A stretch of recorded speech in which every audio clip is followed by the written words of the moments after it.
cold and wintry mix this weekend in the greater New England tri-state northeast area. It's story time with the Guardian of Chaos. Coming to you live to tape 25 feet below the surface of the earth. Welcome back, pro wrestling fans. Welcome back, IWC, to Chaos Corner here on Guardian of Chaos, the YouTube channel. You can hear the crackling sounds of the campfire in the background. We have a fresh cup of Java along with the ice water and lemon. Again, here in January of 2024, and perhaps the first snowstorm of the new year. So we wanted to go back in time to our history and roots here on Chaos Corner. And as I said, story time with the G.O.C. Sit back and relax. It's a great atmosphere. Grab something to eat, grab a snack, grab a nice warm beverage, whether it be hot cocoa, tea, coffee, maybe even an adult beverage. We're going to be here for a little while as I read you some excerpts from the library here on Chaos Chronicles in the vault of Chaos Corner. I can't thank you fans enough for being here. Much love and respect, and a shout out to our Lord and Savior Jesus Christ. Chapter 5, joining the WWF. We're going to jump off all the other social media platforms. Come on back. Here we are at Guardian of Chaos, the YouTube channel. Joining the WWF was not the first time I met Vince McMahon Jr. We met at an exhibition for Muhammad Ali in Chicago in 1976. Ali was preparing for his match in Japan with Antonio Inoki.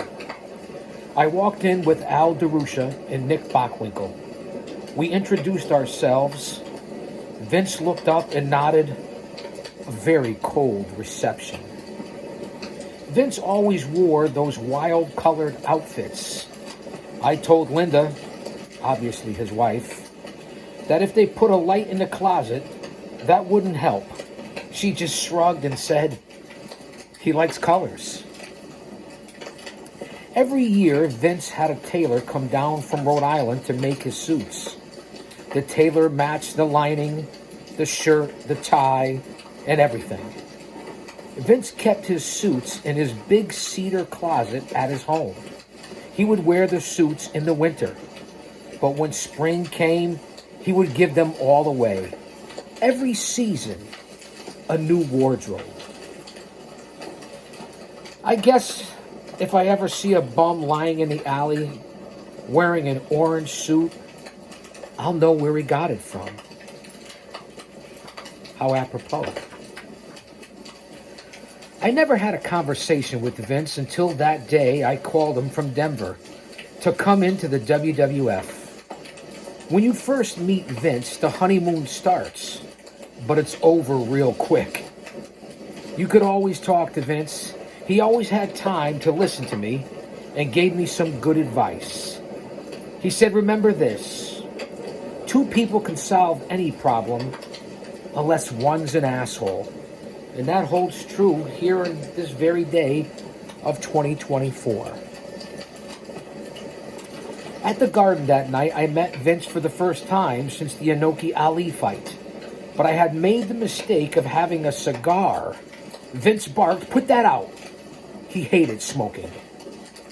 We were doing Saturday night's main event in Milwaukee in 1989 when Randy Savage turned on Hulk Hogan to set up WrestleMania 5. Jesse Ventura was in the back smoking a cigar, and Vince noticed right away and said, who the hell is smoking here?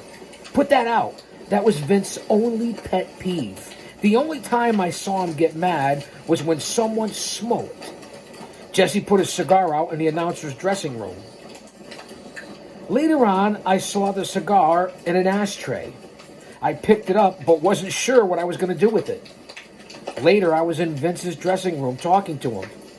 Vince had his tuxedo on, and I noticed his other clothes hanging on a rack. After Vince left, I took Jesse's cigar and put it in the breast pocket of Vince's suit coat, under his hanky.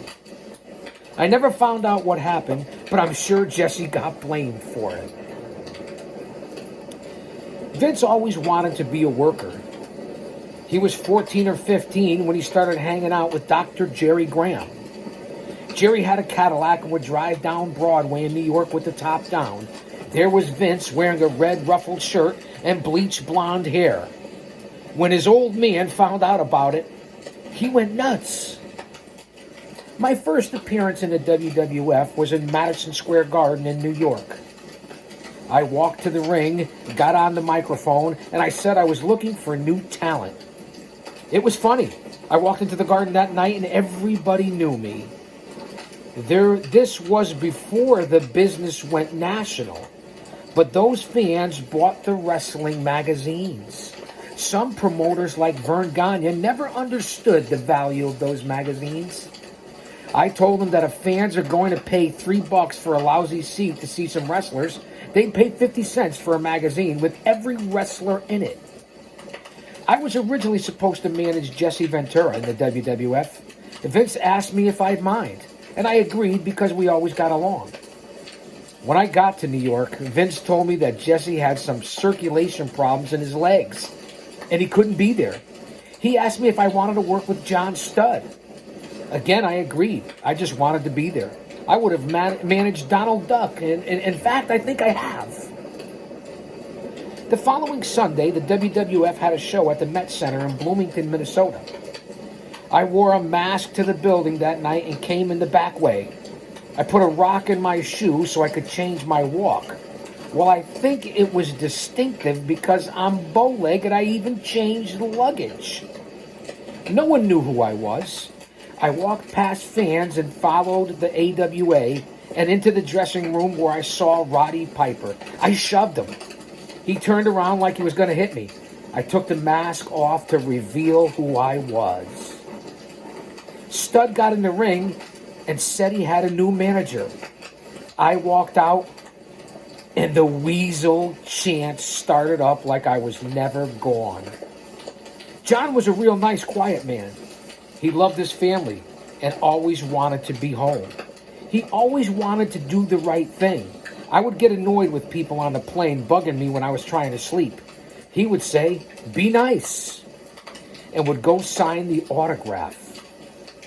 He was a real decent man, and the business was far below him. I don't remember him ever being or saying, "Damn it," or swearing at all. He was a lot like the Howard Sprague character in Mayberry, if you know what I'm talking about.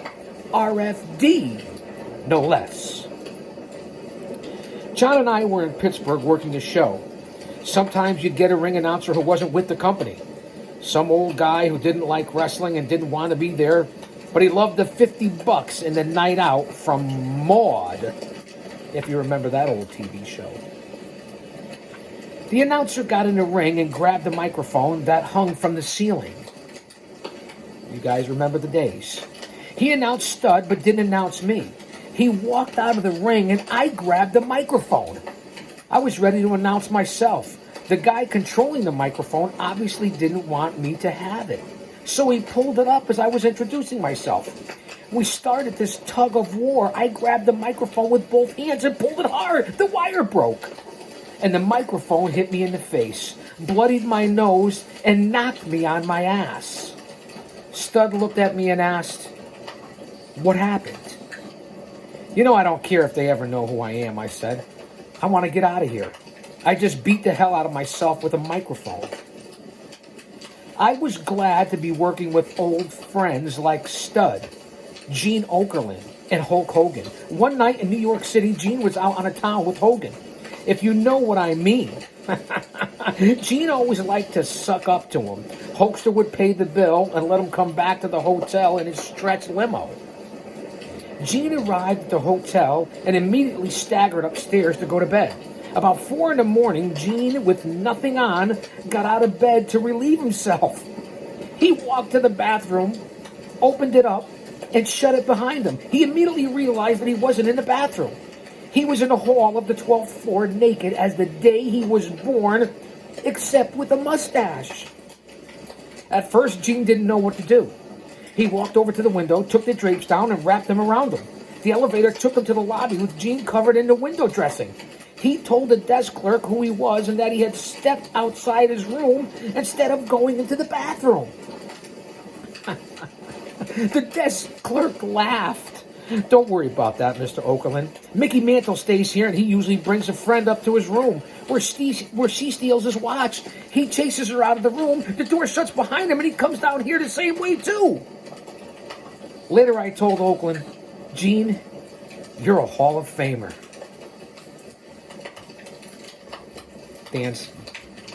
Fans, you know I rumble, stumble, bumble. You like it when I get tongue-tied and become a little linguistic. Leave a comment, like, subscribe, smash that button. Email me, inbox me. One man, unique, unedited, unscripted, raw dog for you, the fans.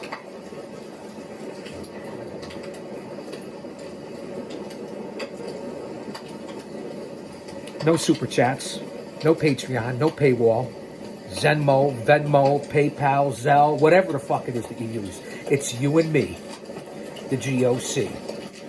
And I know, and you know that I know, that you're watching Story Time with the Guardian of Chaos here on Chaos Corner. Let's move ahead. I hope you're enjoying it. Podcast and chill.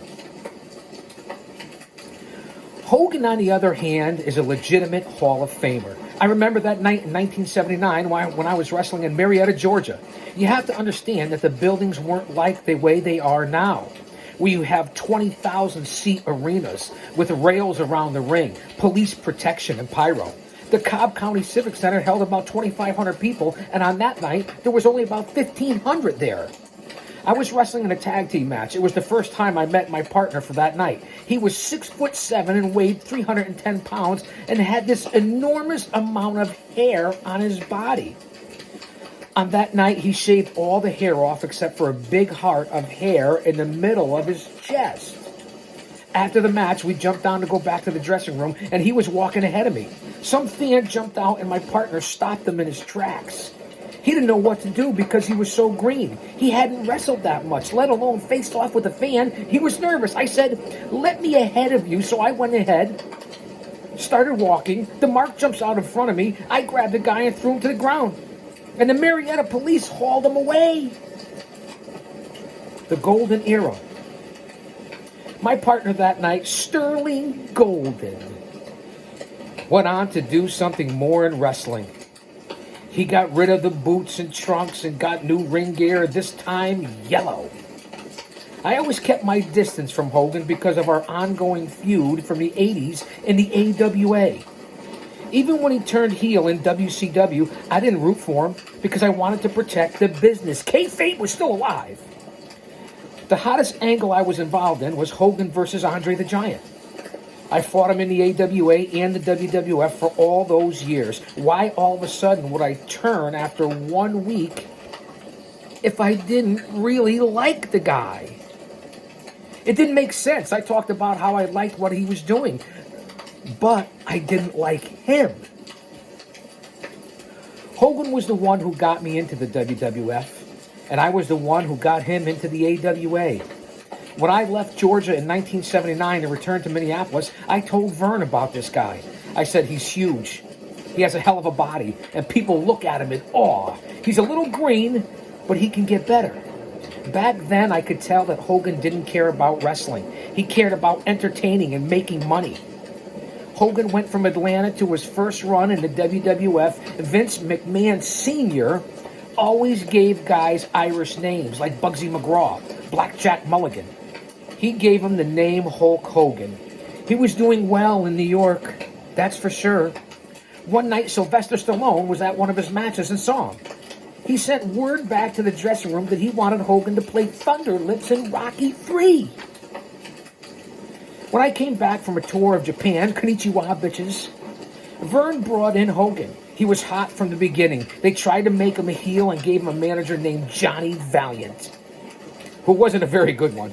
Hogan was beating 2 or 3 guys a night in handicap matches, but the people just loved him. Hulk Hogan and the Crusher were the biggest things to ever hit the AWA. Hogan was the logical one to go after Nick Bockwinkel for the belt. I was managing Nick at the time. Perhaps to get Hogan over as a heel, they should have put him with me and made Nick a babyface. But I don't know if I could have done that, even with my heat.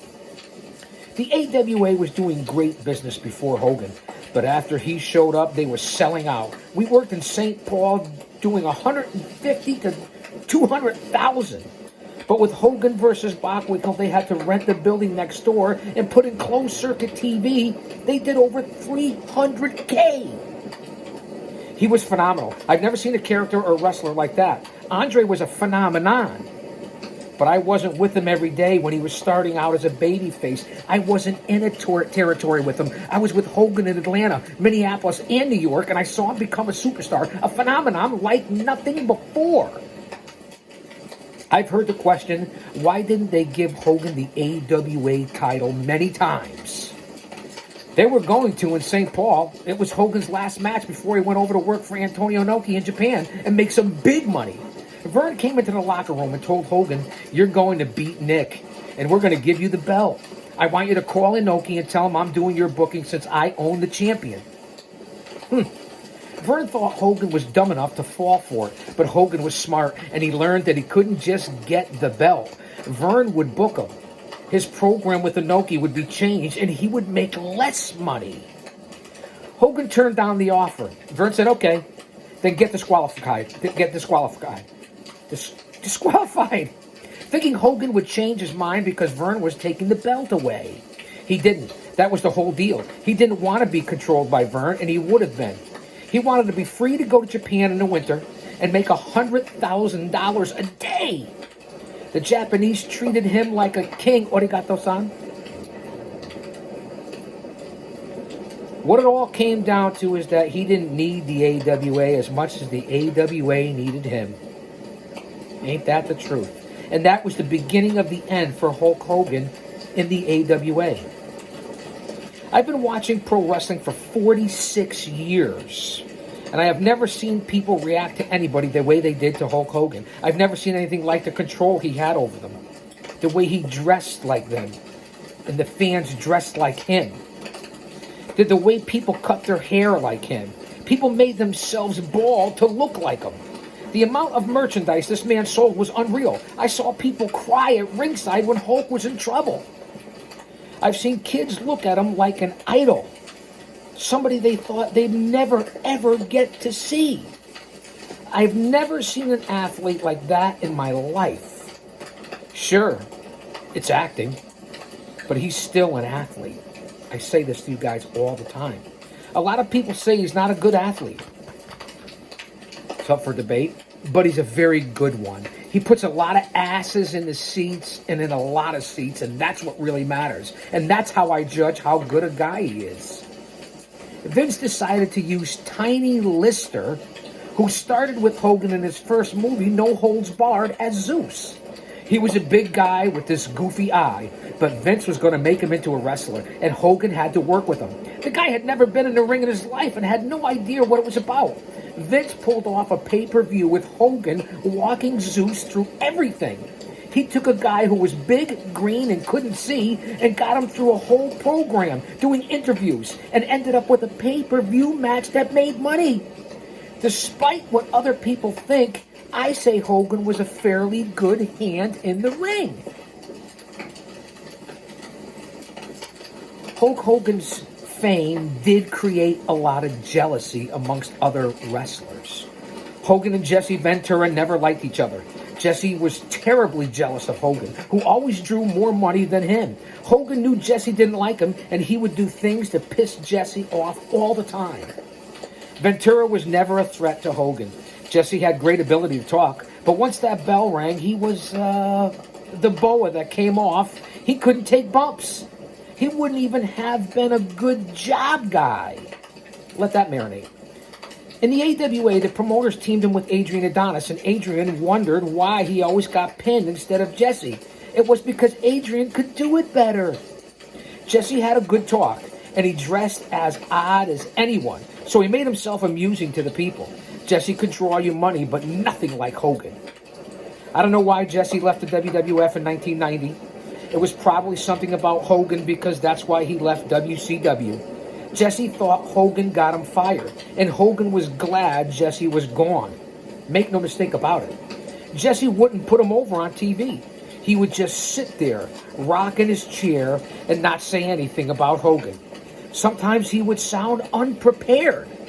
But Jesse was very smart, and he could make it sound that way. Even if he didn't want to put someone over like Hogan, he just acted like he didn't know much about him. It didn't help the product, and it wasn't the way they were paying him for and why they were paying him, that's for sure.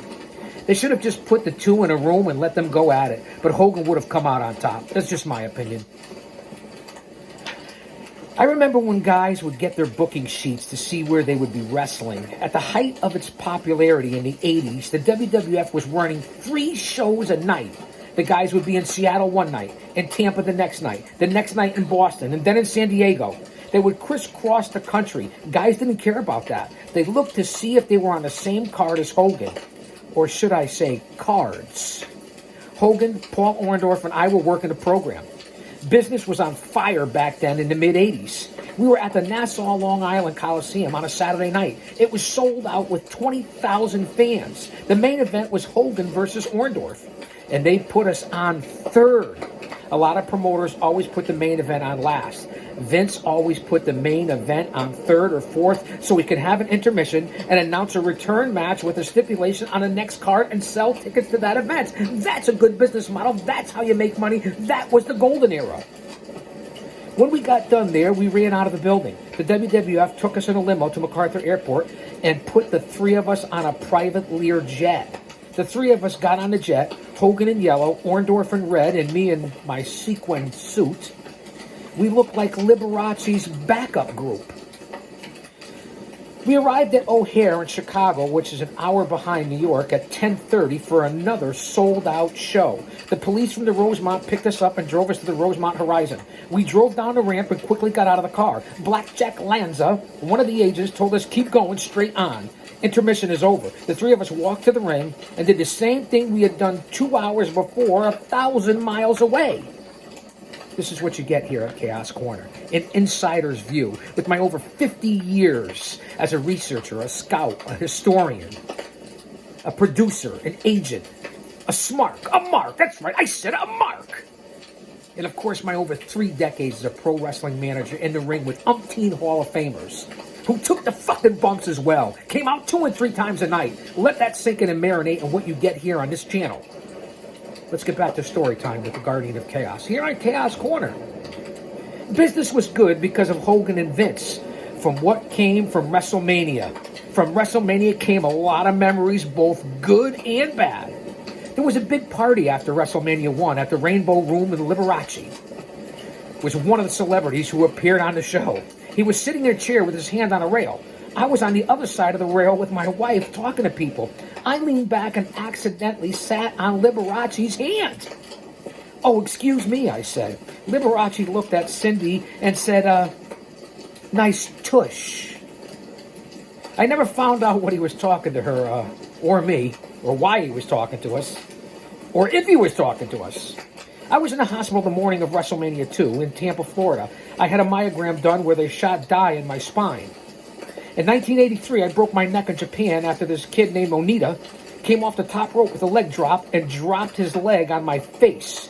I never had pain in my hand, just from my wrist up to my neck. It bothered me for years, but we didn't have any insurance. No one would take care of you, so I didn't have enough money to have an operation. I couldn't take the time off. I had a wife and a kid to feed. Someone from the WWF told me that I didn't make WrestleMania. I was fired. I checked out of the hospital that morning after having a myogram the day before. The nurse asked, where are you going? I said, I'm going to Los Angeles to wrestle. See you later. I caught a plane to LA and we did WrestleMania. I took a red eye back, returned to the hospital, checked in at 5 o'clock in the morning, and went back to bed. That's the way they browbeat you. You had to work or you were fired. Totally different in today's business, that's for damn sure. talking to me like that, it was a disgrace. And in order to get respect, you have to start with respecting yourself. Once you do that, you open other people's minds to respecting you. I managed King Kong Bundy in the main event against Hulk Hogan at WrestleMania. He was fun. He wore a black tunic in the ring, and he was a lily white with a bald head. I used to call him Shamu because he was white and black and about the size of a whale. We were sitting in first class on a plane to San Francisco. Bundy was asleep. The stewardess asked me, anything I can get you? And I said, yeah, I'll have a scotch and water. She looked at Bundy, would your friend like anything? And she said, and I said, yeah, bring him a pail of fish. Bundy heard what I said. He leaned over, slept the whole way to San Francisco, practically on top of me, and he got me back. I also managed Hulk Hogan's opponent in the main event of WrestleMania 3, Andre the Giant. The morning of WrestleMania, I had breakfast with Andre before he went over to the Pontiac Stadium. Andre had, as usual, an omelet, 6 bottles of wine. When we arrived at the building, we met up with Vince McMahon and adjourned to the steam room of the Detroit Lions training center to go over the finish for the evening and discuss what would go on in the ring. Vince was telling us that we were going to the ring on these forklifts. Heels, us. That's right, Andre. First and then the babyface, Hogan. They would raise the forklifts as high as they could, maybe 7 or 8 feet in the air. They would have these 5x5 platforms, ring ropes, and everything. Vince told us that the forklift was so big that it could only back up to leave because there was no room for it to turn around. How about that? Andre had a question for Vince. How big are the aisles? Well, they're pretty big, Vince responded. Why? I'm going to push Hogan over and Hogan's forklift over. Vince was shocked. While he's on it, Andre said, I don't know. Vince said, Andre, you can't do that. That's a guy driving it. Andre said, I don't care. After the meeting, Vince pulled me aside. If he starts to push the forklift over, watch him. I said, Vince, me and 93,000 people will watch him, and that's all we're going to be able to do. Everything worked out. Andre didn't tip anybody or anything over. When I was up on that forklift with Andre and we started going out, I knew he wasn't going to do anything. He couldn't get back from the ring to get Hogan anyway because his knee was bothering him that night. We went out and saw 93,000 people, a world indoor attendance record. That didn't click in my head right away. What clicked in my head was, I wonder how many people are watching this on pay-per-view. I'm riding on this forklift in front of all these people, and I thought, my God, this is history. Records can be broken like the one set by Babe Ruth and Roger Maris. This record will hold. To be a part of it was phenomenal, and a phenomenal experience. At WrestleMania 4 at Trump Plaza, Donald Trump bought the show. He came backstage to meet the boys with about 5 bodyguards and Ivana, his wife at the time. He was a real nice guy and shook hands with everyone back there. Rick Rude and I went out for our match with Jake Roberts. During the bout, Jake took Rude over the security rail backwards, right in front of Ivana. He told Rude to move. Jake grabbed the snake out of the bag and charged him. Rude ducked and the snake went right into Ivana's face. She flew backward in her chair with her chalet of wine on the floor and her legs up. I thought, oh God, if Vince hears about this, we're all in trouble. I looked over at Trump. He winked at me. He was glad she got knocked on her ass. Ivana stood up, dusted herself off, and told her bodyguard, you should have shot that fucking snake. How about that? Let that marinate. Put that in your pipe and smoke it. I also wrestled at WrestleMania 4 in a match with the Islanders against the British Bulldogs and Coco Beware. In those days, the Bulldogs would bring an actual bulldog named Matilda to the ring. Sometimes they would sick her on their opponents, but Matilda wouldn't go for the wrestler. She would only go for a shoe. During the match, I was supposed to go to Matilda so she would chase me out of the ring and down the aisle. Then I was supposed to fall down and she was supposed to bite me on the arm, which was protected by a dog suit. I was practicing in the dressing room with her. Nothing I couldn't get her to do. Anything. The only thing she would do was fart. Dynamite Kid, one of the Bulldogs, fed her hot dogs all day. The big bulldog would not bite me. She just sat there and farted. Fuji Capesta, my eyes are burning. I'm in the ring with a dog suit on that was made for a guy who wore a medium suit. It felt like it was made up of a carpet, and I couldn't breathe in that bastard.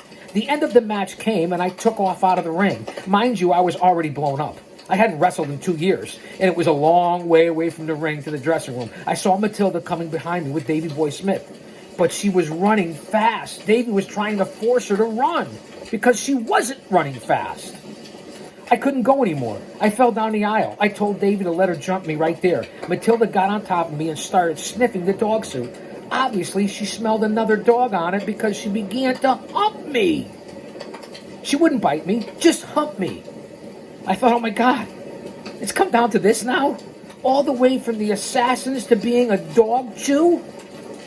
I got up, walked back to the dressing room, and told the boys backstage, don't worry about the payoff. I already got screwed. At WrestleMania 6, I'll never forget a woman who was sitting in the front row with her husband. I managed the Barbarian that evening, and he used to wear a leather and fur vest with chains. It looked like he found it on the road. After the match, this woman and her husband came backstage, and she approached me to see if she could have the vest. I went back and asked the Barbarian, and he said no. I told her that he wasn't there. Pretty simple. The woman turned out to be Mary Tyler Moore. What the hell was she going to do with the leather, fur, and chains? Think about it. WrestleMania 6 also featured my ring return against Terry Taylor, who was known then as the Red Rooster. A dumb gimmick. For the record, it wasn't my idea to give him that gimmick, and I don't want to manage him in any way. Vince asked me if I would. Sometimes you say yes just for the TV exposure. Besides, it was stupid enough, and I thought I could have some fun with it. The WrestleMania match was a popcorn match. It was right before the main event, and that's when people go out to get their popcorn. Hello? McFly? Anyone? Anyone? Bueller? Vince walked up to us before the match. All we need is 30 seconds. It was timed. We had some spots to set up to go 6 to 7 minutes. I told Terry, I'll give you a turnbuckle charge. You move, I'll hit the post and bounce back, and you pin me. But we've got 5 minutes of spots to do. I told him after the match, when we got to the back, you can do them. That's why he was the brain. They wanted him to work less for the same money. He really was a Red Rooster. My last WrestleMania was the 9th one. Everyone was dressed up like they were from the Roman Empire. I was supposed to come out on a camel wearing a toga. No, not a camel toe. A camel wearing a toga. Now, anybody could come out on a camel properly, but I decided to come out backward just to be the brain and be different. Randy Savage even pulled my robe up to reveal my bright blue shorts. Wearing that muumuu was kind of scary. I kind of liked it, though. Story time with the Guardian of Chaos here on Guardian of Chaos, the YouTube channel. I hope you enjoyed this little story, and we'll be back with more Fireside with the G.O.C. I'll say that to say this, because I tell it like it is. Come on back, and don't you dare miss it.